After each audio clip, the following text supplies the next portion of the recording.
السلام علیکم ورحمۃ اللہ۔ اعوذ باللہ من الشیطان الرجیم، بسم اللہ الرحمن الرحیم۔ ارأیت الذی یکذب بالدین فذلک الذی یدع الیتیم ولا یحض علی طعام المسکین فویل للمصلین الذین هم عن صلاتهم ساہون الذین هم یراؤون ویمنعون الماعون۔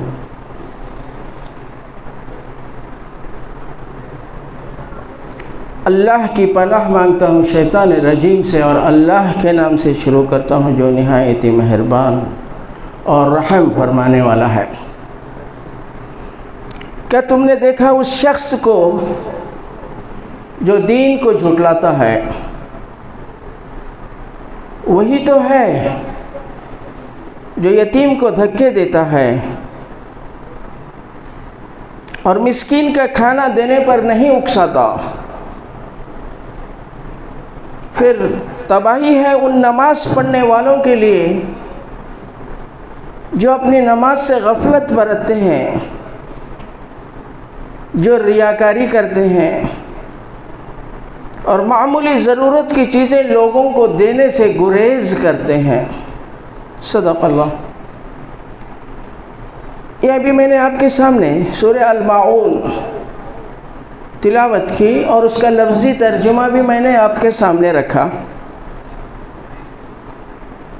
یہ سورت 107 نمبر کی سورت ہے اور اس میں 7 آیتیں ہیں۔ اس سورت میں اللہ تعالیٰ نے بہت اہم پیغام ہمیں دیا ہے جسے آج کے تناظر میں ہمیں سمجھنے کی ضرورت ہے۔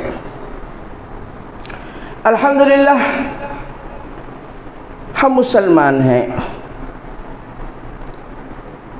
اس لیے کہ ہم نے کلمہ لا الہ الا اللہ محمد الرسول اللہ کا اقرار کیا ہوا ہے۔ یہ کلمہ کیا ہے؟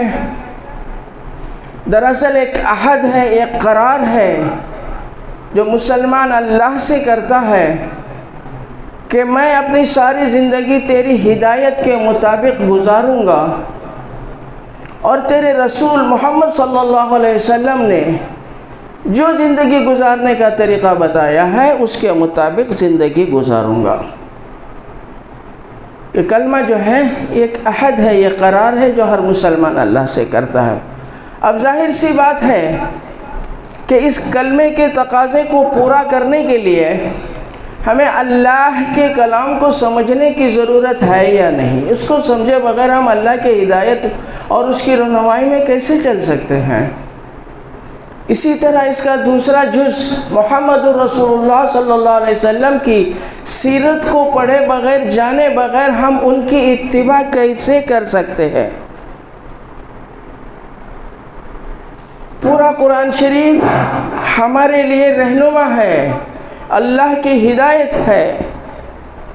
ہم کتنے خوش قسمت ہیں کہ اللہ کا پورا کرام، اللہ کی پوری رہنمائی، اللہ کی ہدایت ٹھیک اسی حالت میں ہمارے پاس موجود ہے جس حالت میں جبرائیل علیہ السلام نے حضور صلی اللہ علیہ وسلم تک پہنچایا تھا۔ اب ذرا اسی صورت کو ہم ذرا سمجھنے کی کوشش کرتے ہیں، اس لیے کہ قرآن کے صرف الفاظ جو ہے کسی دوسرے زمانے میں وہ معنی اور الفاظ کے اندر جو مفہوم پایا جاتا ہے اس کو دنیا کی کوئی بھی زبان اس کا مکمل اظہار کرنے سے قاصر ہے۔ تو لہٰذا ہم ایک ایک آیت کو لے کر سرسری طور پر سمجھنے کی کوشش کریں گے۔ یہ صورت ہم جو ہے ہمیشہ اکثر سنتے رہتے ہیں، ہم میں سے اکثر کو جو ہے زبانی یاد بھی ہوگی، مگر ہمیں یہ فکر نہیں ہوتی ہے کہ ہم جو نمازوں میں سنتے ہیں یا پڑھتے ہیں اس کو سمجھنے کی کوشش کریں۔ بہرحال آج اس تھوڑے سے چند منٹ میں ہم کوشش کریں گے کہ اس صورت سے اللہ تعالیٰ نے ہمیں کیا میسج دیا ہے۔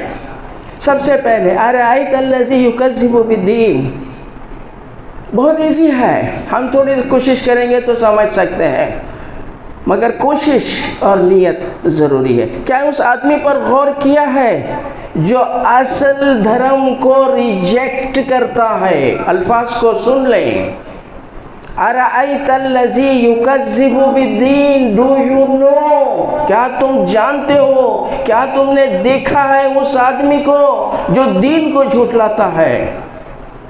دین عربی کے اندر روز جزا کے لیے بھی بولا جاتا ہے، ہم ہر نماز میں مالک یوم الدین کہتے ہیں۔ اسی طرح دین مذہب کے معنی میں بھی آتا ہے، ان الدین عند اللہ الاسلام۔ تو آپ دونوں معنی لے سکتے ہیں یہاں پر، کیا تم نے اس آدمی کو دیکھا ہے، کیا تم اس آدمی کو جانتے ہو جو اصل دین کو جھٹلاتا ہے، ریجیکٹ کرتا ہے؟ الذی یکذب بالدین فذلک الذی یدعو الیتیم، وہ وہی ہو سکتا ہے جو کسی یتیم، غریب، مفلس اور ضرورت مند کی بھلائی سے اپنے آپ کو دور رکھتا ہے۔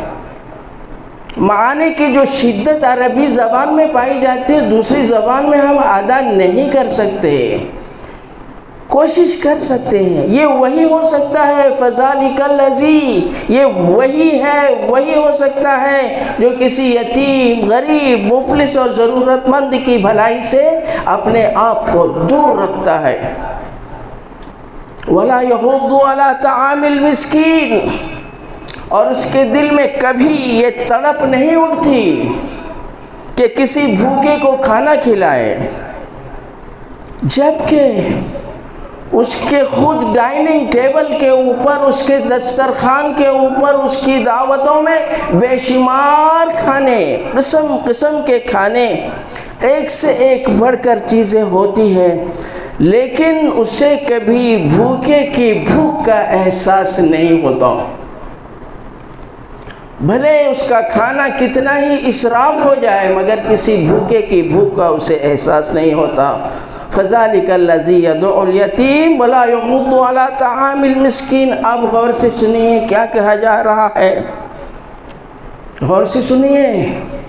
فَوَيْلٌ لِّلْمُصَلِّينَ، بربادی ہے ایسے نماز پڑھنے والوں کی، ایسے عبادت کرنے والوں کی، ایسی پوجا، اپاسنا اور ورشپ کرنے والوں کی جو عبادتیں تو بہت کرتے ہیں لیکن ان کی عبادتوں نے ان کے کیریکٹر کو ایسا نہیں بنایا کہ وہ انسانوں کے چھوٹے چھوٹے کام بھی آ سکیں۔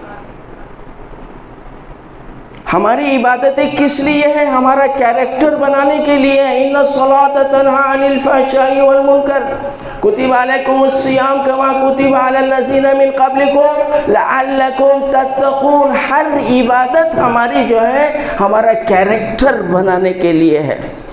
بس دکھاوے کی عبادت، شور شرابہ، دکھاوا مگر انسانی ہمدردی سے کوسوں دور۔ دیکھیے میرے عزیزوں، اس دنیا کے مالک نے، اس سنسار کے مالک نے انسانوں کو انگنت وردان اور انگنت نعمتیں دی ہیں۔ ان وردان کو، ان نعمتوں کو انسان انعام کے ساتھ اوپر والے کا ایک قرض سمجھے اور پریکشا سمجھے، اور اس قرض کو اتارنے کے لیے سنسار کے مالک نے کیا بتا، لَتُسْأَلُنَّ يَوْمَئِذٍ عَنِ النَّعِيمِ، ہر نعمت کے بارے میں تم سے سوال کیا جائے گا۔ یا اللہ نے جتنی نعمتیں آپ کو دی ہیں یہ اللہ کی طرف سے ایک پریکشا ہے، ایک قرض ہے۔ اس قرض کو اتارنے کے لیے اللہ تعالیٰ نے قرآن شریف میں بہت سارے طریقے بتائے۔ ایک آسان سا طریقہ میں آپ کو بتاتا ہوں۔ قولوا للناس حسنا واقیموا الصلاۃ، قولوا للناس حسنا واقیموا الصلاۃ، لوگوں کے ساتھ اچھا برتاؤ کرو پھر عبادت کرو۔ دیکھو اللہ نے عبادت کو بعد میں لایا ہے، پہلے کیا کرو، لوگوں کے ساتھ حسن سلوک کرو، لوگوں کو ان کے ادھیکار دیتے جاؤ، یہ سوچتے ہوئے کہ جو کچھ تیرے پاس ہے وہ تیری خود کی پراپرٹی نہیں ہے بلکہ اس کا اصل مالک خدا ہے۔ جو کچھ تیرے پاس ہے اسے انسانوں کے لیے کنٹریبیوٹ کرنا ہے، اور اس کنٹریبیوشن میں تجھے کسی پر احسان نہیں جتلانا ہے، بلکہ یہ سمجھ کر کرنا ہے کہ لوگوں کا تجھ پر ادھیکار نکلتا ہے، تجھے ادا کرنا ہی کرنا ہے۔ کیا آتا ہے قرآن شریف میں؟ وَفِي أَمْوَالِهِمْ حَقٌّ لِلسَّائِلِ وَالْمَحْرُومِ، جو کچھ تیرے پاس ہے وہ تیری خود کی پراپرٹی نہیں ہے، نہ تو خود کچھ لے کے آیا ہے نہ خود لے کے جائے گا۔ یہ دھرم کی اصلی یہ پریبھاشا اور تعریف ہے جسے ہم نے بہت بھلا دیا ہے۔ اپنے آپ کو دھارمک بتانا، اپنے آپ کو مذہبی بتانا، قسم قسم کی صورت اور خلیہ بنانا، کپڑے پہننا، یہ اصل دھرم نہیں ہے۔ درد دل کے واسطے پیدا کیا انسان کو، ورنہ طاعت کے لیے کچھ کم نہ تھے کرو بتا بیا۔ اللہ تعالیٰ نے قرآن اور حدیث کی شکل میں ہمیں وہ رہنمائی عطا کی ہے جس کو شاعر مشرق نے اس طریقے سے ادا کیا ہے: ہم تو مائل بکرم ہیں کوئی سائل ہی نہیں، راہ دکھلائی کسے رہروے منزل ہی نہیں، تربیت عام تو ہے جوہر قابل ہی نہیں، جس سے تعمیر ہو آدم کی یہ وہ گل ہی نہیں، کوئی قابل ہو تو ہم شان کئی دیتے ہیں، ڈھونڈنے والوں کو دنیا بھی نہیں دیتے ہیں۔ ضرورت اس بات کی ہے کہ ہم اللہ کے کلام کو سمجھیں، سیرت رسول کا مطالعہ کریں۔ اللہ تعالیٰ مجھے بھی اور سبوں کو بھی صحیح رہنمائی اور صحیح ہدایت عطا فرمائے اور عمل کرنے کی توفیق نصیب فرمائے۔ جزاکم اللہ۔